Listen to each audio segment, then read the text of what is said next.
नमस्कार, आप देख रहे हैं अपना बिहार। मैं हूं आपके साथ विभा उपाध्याय।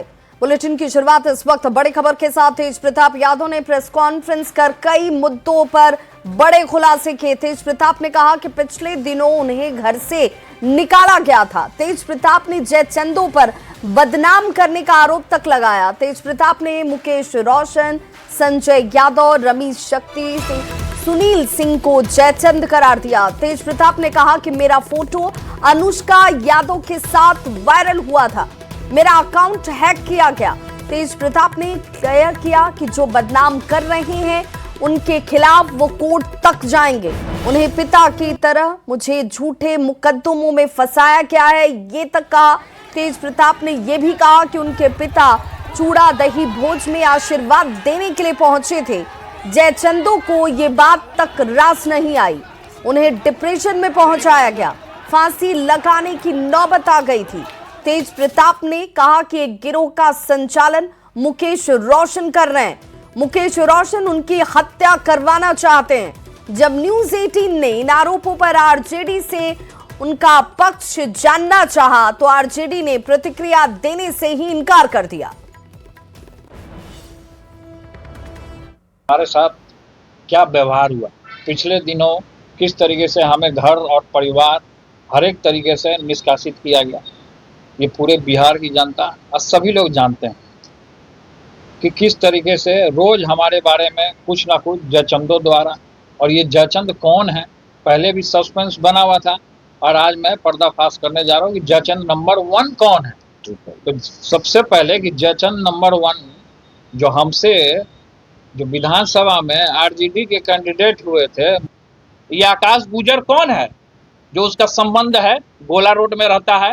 ये चीज जो पकड़ा जाए मीडिया के द्वारा, हम ये आपके पीसी में आज प्रेस कॉन्फ्रेंस में हम ये कहना चाहते हैं कि ये कौन है, पता किया जाए कि कौन है ये।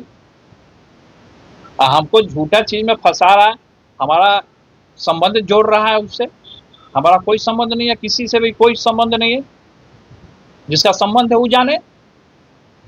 ये आकाश गुजर और भाटी, यही तो जानना है कि कौन है आकाश भाटी और आकाश गुजर कौन है। ये तो मुकेश रोशन बताएंगे या तो सुनील सिंह बताएंगे।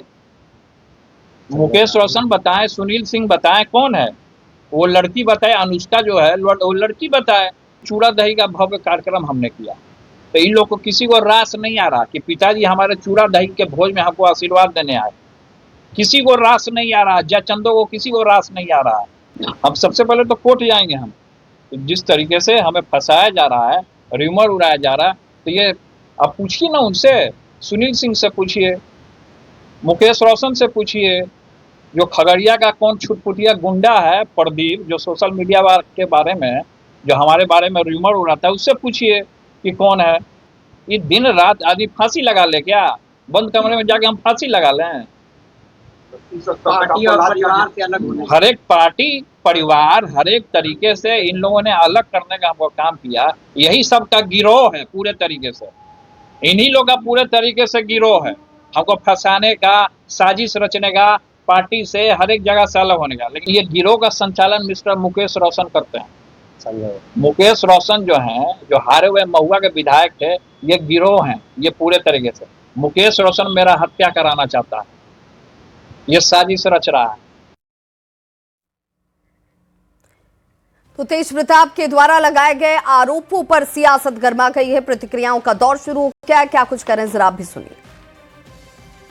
जो अपनी ही पीठ में छुरा भोंके वही राजनीति का असली जयचंद्र होता है। आरजेडी की सबसे बड़ी बीमारी विपक्ष नहीं, अंदर बैठे जयचंद्र है। फोटो, फर्जीवाड़ा, साजिश, जयचंद्र सिस्टम का यही डीएनए है। सत्ता के लिए अपनों को बदनाम करना जयचंदों की राजनीति है। जयचंद्र चेहरे बदलते हैं, साजिश का तरीका नहीं। भाई तेज प्रताप जी के द्वारा पूर्व में भी कई बार यह बोला गया, मुझे जयचंदों के द्वारा परेशान किया जा रहा है, मेरे खिलाफ साजिश की जा रही है, और आज खुलकर सबका वो नाम ले रहे हैं। आखिर क्या कारण है कि भाई तेजस्वी जी सब कुछ जानते हुए चुप हैं, वो सामने क्यों नहीं आ रहे हैं? कहीं कोई इसके पीछे साजिश तो नहीं है? लेकिन भाई तेज प्रताप जी, आप घबराए नहीं, आप डरे नहीं, सरकार आपके साथ है। देखिए, तेज प्रताप जी जो भी आरोप लगा रहे हैं, ये उनका पारिवारिक मामला है। और जिन जिन लोगों पर आरोप लगा रहे हैं वो लोग आरजेडी से भी जुड़े हैं और उनके परिवार से भी जुड़े हैं। लिहाजा मुझे पूरी उम्मीद है कि तेज प्रताप जी अपने परिवार वालों के साथ बैठ करके और तमाम मसलों को सुलझा लेंगे। और बड़ी खबर इस वक्त आ रही है दरभंगा से। 6 साल की बच्ची से दुष्कर्म और हत्या। दरभंगा में इसे लेकर जमकर हंगामा, पत्थरबाजी और आगजनी देखने को मिली। आरोपी को सौंपने की मांग को लेकर लोगों का हंगामा सड़क पर नजर आया। पुलिस ने घटना को लेकर हालांकि एफआईआर दर्ज कर ली है। 30 नामजद और 200 अज्ञात लोगों के खिलाफ मामला दर्ज किया गया है। विश्वविद्यालय थाना प्रभारी के आवेदन पर एफआईआर दर्ज हुई है। वीडियो फुटेज के आधार पर लोगों की अब पहचान की जा रही है। पुलिस जल्द इन लोगों की गिरफ्तारी भी करेगी। तो दिन भर दरभंगा जो है वो जलता रहा और सड़कों पर बवाल की तस्वीरें नजर आती रही। 6 साल की मासूम बच्ची के साथ दुष्कर्म और उसके बाद हत्या की घटना के बाद लोगों का आक्रोश सड़क पर फूटा। दरभंगा में रेप के बाद बच्ची की हत्या, इसे लेकर तेजस्वी यादव का नीतीश सरकार पर जोरदार निशाना देखने को मिला, जिसमें पीड़ितों और गरीबों की कहीं कोई सुनने वाला नहीं है। तेजस्वी यादव कह रहे हैं कि सरकार में कोई गरीबों की सुनने वाला नहीं है। पुलिस की रिकॉर्ड तोड़ नाकामयाबी इस वक्त इस बात की तस्दीक करती है। ज्वलंत घटनाओं पर जनता सड़क पर उतर चुकी है। बिहार में अराजकता और अव्यवस्था का आलम है। विधि व्यवस्था बिहार में चरमरा गई है।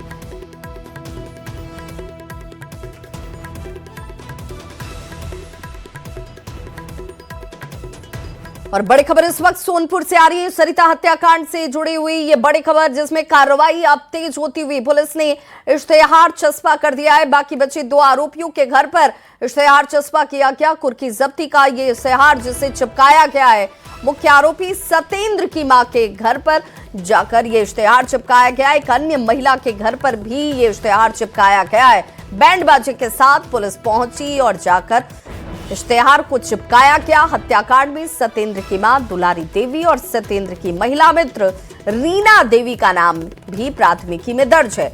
हत्याकांड में अभी तक मुख्य आरोपी सतेंद्र और दारोगा संतोष रजक सहित 6 लोगों की गिरफ्तारी की जा चुकी है।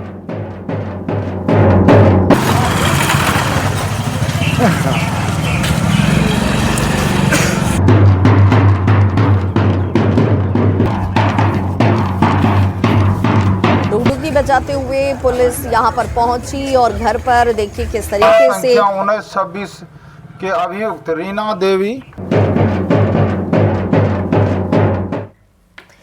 रॉक्सॉल से बड़ी खबर, जहां पर भगवत कथा में भीड़ बेकाबू होती हुई नजर आई। अनिरुद्धाचार्य महाराज की कथा में लोग पहुंचे हुए थे, बड़ी संख्या इन लोगों की, और इसी दौरान आपाधापी देखने को मिली। पुलिसकर्मियों ने इस भीड़ को काबू में करने के लिए लाठी चार्ज कर दिया। लाठी चार्ज के बाद से भगदड़ जैसे हालात बन जाते हैं। और देखिए अनिरुद्धाचार्य महाराज यहाँ पर पहुंचे हुए थे और कथा वाचन शुरू हुआ। उन्हें देखने के लिए भीड़ बेकाबू होती नजर आई।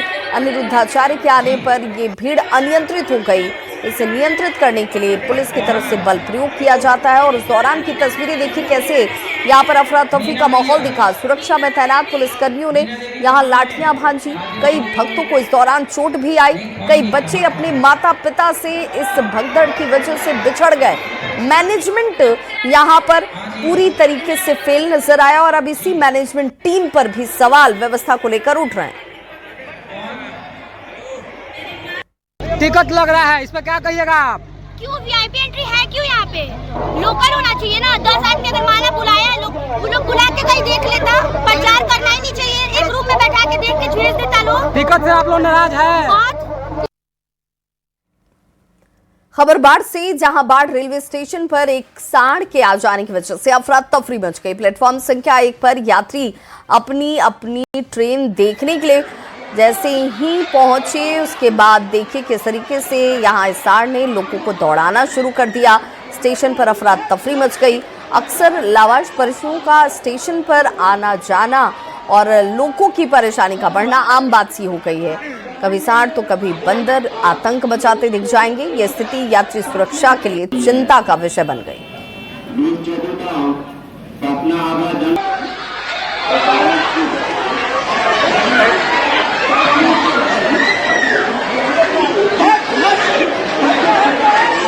ट्रेन पकड़ना छोड़ लोग अपनी जान बचाते नजर आए, क्योंकि ये बेकाबू सांड जो है वो प्लेटफॉर्म पर देखिए किस तरीके से प्लेटफॉर्म संख्या 1 बताई जा रही है, जहां पर जो लोग अपने अपने गंतव्य जाने के लिए ट्रेन का इंतजार कर रहे थे वो इधर उधर भागते हुए दिखे। तो कहीं पर बंदर देखिए आराम फरमाते हुए लोगों के साथ आपको नजर आ जाएगा। खबर मुंगेर से, जहां बिजली के तार काटने की घटनाएं आम होती हुई दिखती हैं, जिसमें आम लोगों की परेशानी बढ़ रही है। ताजा मामला कोतवाली थाना क्षेत्र का है, जहां देर रात अपराधियों ने एक साथ 3 घरों के बिजली के तार ही काट दिए। पूरी घटना पास में लगे हुए सीसीटीवी कैमरे में कैद हो गई, जिसमें नशे में धुत युवक बेखौफ होकर तार काटते हुए देखे जा सकते हैं। इस घटना के बाद इलाके में घंटों बिजली बाधित रही। स्थानीय लोगों ने प्रशासन से रात में गश्ती बढ़ाने और सख्त कार्रवाई की मांग की है।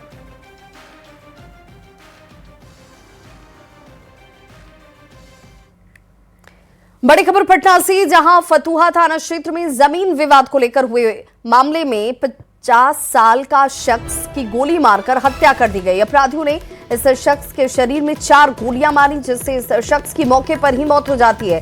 ग्रामीणों की सूचना पर पुलिस ने मौके पर पहुंचकर शव को पोस्टमार्टम के लिए भेजा। नालंदा मेडिकल कॉलेज ये पोस्टमार्टम के लिए शव भेजा जाता है। मृतक के बेटे और ग्रामीणों ने चचेरे मामा शशिकांत राय और उसके समर्थकों पर ही हत्या का आरोप लगाया है। पुलिस ने घटनास्थल से 4 खोखा और मृतक के मोबाइल को बरामद किया। एसपी कुंदन कुमार ने आरोपियों की जल्द गिरफ्तारी का भरोसा दिया और ताबड़तोड़ छापेमारी अभियान शुरू कर दिया गया। मेरे पिताजी सुबह में 5 बजे घर से निकले थे, उनके आज गोली मार के हत्या कर दी गई है और अपराधी फरार चल रहे हैं। नहीं कोई पुलिस सुन रहा है। हम लोग 2-3 बार एप्लीकेशन दिए हैं। 28 तारीख को भी हम लोग थाना आए थे, नहीं सुने। कुछ दिन पहले भी वो झगड़ा हुआ था। फतुहा थाना अंतर्गत मकसूदपुर गांव के रहने वाले विनोद प्रसाद की आज सुबह में हत्या हो गई है। गोली मार के हत्या की गई है। जमीन का विवाद था परिवार में। ये अपने नाना के यहाँ बसे हुए थे मृतक। नाना के गोतिया लोगों से इनका पुराना विवाद चल रहा था। उसी में परिवारजनों के द्वारा ही इनकी हत्या की गई है, नाना के गोतिया लोगों के द्वारा। बिहार में नवनिर्माण अभियान के तहत प्रशांत किशोर जो हैं वो बगहा में नजर आए और उन्होंने कहा कि जनता ने उन्हें समाज में रहकर काम करने का आदेश दिया है और वे उसी आदेश का पालन कर रहे हैं। उन्होंने कहा कि एनडीए के जनता से किए गए वादों का लाभ आम लोगों तक पहुंचे और इसके लिए उनका अभियान लगातार चलता रहेगा। प्रशांत किशोर ने कार्यकर्ताओं से एकजुट होकर संगठन को मजबूत करने की अपील की। उन्होंने साफ किया कि उनका उद्देश्य सत्ता नहीं बल्कि बिहार के विकास और जनता के हितों के लिए निरंतर संघर्ष करना है। चुनाव के बाद बिहार नवनिर्माण अभियान के लिए जनसुराज पूरी ताकत से जनता के बीच में जाए, जनसुराज को जाना है। उसी के तहत मैं हर जिले में 1 दिन या 2 दिन बिता रहा हूं, ताकि जनसुराज से जुड़े हुए जो लोग हैं, जो साथी संगठन के हैं, उनके साथ बैठकर विचार विमर्श किया जा सके कि संगठन को कैसे और धारदार, कैसे मजबूत बनाया जाए, ताकि जो बिहार नवनिर्माण का अभियान जब शुरू करें हम लोग ज़मीन पर, तो संगठन की कमजोरी या कमी की वजह से वो अभियान में कोई कमजोरी ना आए। इसी के लिए आज मैं बगहा में हूँ। पटना में राजीव नगर के पश्चिम इलाके की जमीन को अतिक्रमण मुक्त करवाया जाएगा और एक बार फिर से इस इलाके में बुलडोजर वाला एक्शन दिखेगा। इस इलाके में स्थित बिहार राज्य आवास बोर्ड की 100 एकड़ जमीन से जिला प्रशासन अतिक्रमण हटाने का काम करेगी। इसे लेकर पुलिस महानिदेशक विशेष शाखा की तरफ से पटना के डीएम और एसएसपी को पत्र भेजा गया। विशेष शाखा के डीजी की तरफ से भेजे गए पत्र में राजीव नगर के खासकर पश्चिमी क्षेत्र वाली अधिग्रहित भूमि को अतिक्रमण मुक्त कराने के लिए अभियान शुरू करने की बात कही गई है। पूरी खबर राजीव नगर के इलाके से संवाददाता अमित कुमार दे रहे हैं।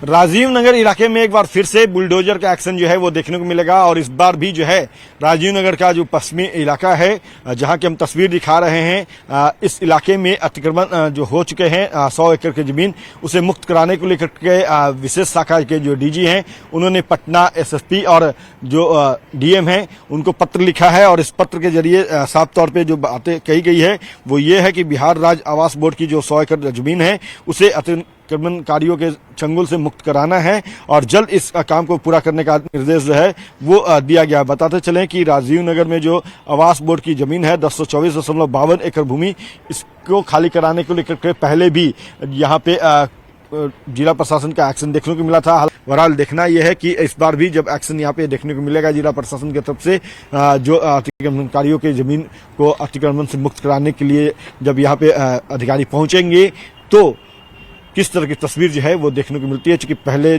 पूर्व में जो है यहाँ खूब हंगामा हुआ, रोड़ेबाजी हुई, यहाँ तक कि जो तत्कालीन सिटी एसपी थे उनको गंभीर चोट आई थी, गंभीर रूप से घायल हुए थे, कई पुलिसकर्मी गंभीर रूप से घायल हुए थे और आंदोलनकारी जो है वो लगातार ये कहते रहे हैं कि जमीन जो है हम किसी हाल में छोड़ेंगे नहीं। तो अब चूंकि इस बार जब ये भूखंड को खाली कराने के लिए टीम पहुंचेगी जिला प्रशासन की, तो क्या अतिक्रमणकारी जो है वो इतनी आसानी से अपनी जमीन को छोड़ देंगे या एक बार फिर से खूनी संघर्ष और आंदोलन यहाँ देखने को मिलेगा, ये देखना बेहद अहम होगा। कैमरा पर्सन सुबोध के साथ अमित कुमार, न्यूज़ 18 पटना। पटना में नीट की तैयारी कर रही छात्रा की मौत के मामले में अब इसकी आंच जो है वो पटना से दिल्ली तक पहुंच चुकी है। राजधानी दिल्ली के जंतर मंतर पर धरना प्रदर्शन का आयोजन किया गया और पीड़िता के लिए इंसाफ की गुहार लगाई गई। पीड़िता के माता पिता समेत उनके परिजन भी बिहार से दिल्ली पहुंचे। सबकी मांग है कि इस मामले की उच्च स्तरीय जांच कराकर दोषियों को सख्त से सख्त सजा दी जाए। बाकी विनय कुमार बोले थे सीबीआई लगाएंगे, दिल्ली घूमते रहना, आ गए हैं दिल्ली। बेटी नहीं है, बेटी रहता जरूर उनको आँख खुलता कि मेरी भी घर में बेटी है। पैसे वाले न हैं, कुछ होगा उनको इज्जत भी जाएगा, उनको पर कुछ परवाह है। बाकी हाँ, ये माँ का परवाह है, उसको ही भी माँ होगी, वो भी रो रही होगी कि मेरी बेटी की भी मैं इस मंच को बताना चाहता हूँ अधिक के साथ ये बेच सकता है। अभी हमारे ये नेता पर कोई भरोसा नहीं। सरकार क्यों नहीं सबूत दे रही? आज तक सीसीटीवी फुटेज क्यों नहीं दिखाई? आज तक जो मनीष रंजन अपराधी है वो बोल रहा है कि मेरा बेटा को अगर गिरफ्तार कर लिया जाए तो बड़े बड़े नेता को मैं नाम खोल दूंगा। सोशल मीडिया पर चल रहा है, आप भी देख रहे होंगे। तो सरकार जानबूझ के हम लोग को यदि आवाज दबाने का प्रयास कर रही है। मेरी बेटी चली गई, जो बेटी है उनके लिए लड़ाई लड़ रहा हूँ, अंतिम क्षण तक लड़ता रहूँ। और यहाँ रुक रहे एक छोटी सी अंतराल के लिए, फौरन होंगे वापस, बने रहिए हमारे साथ।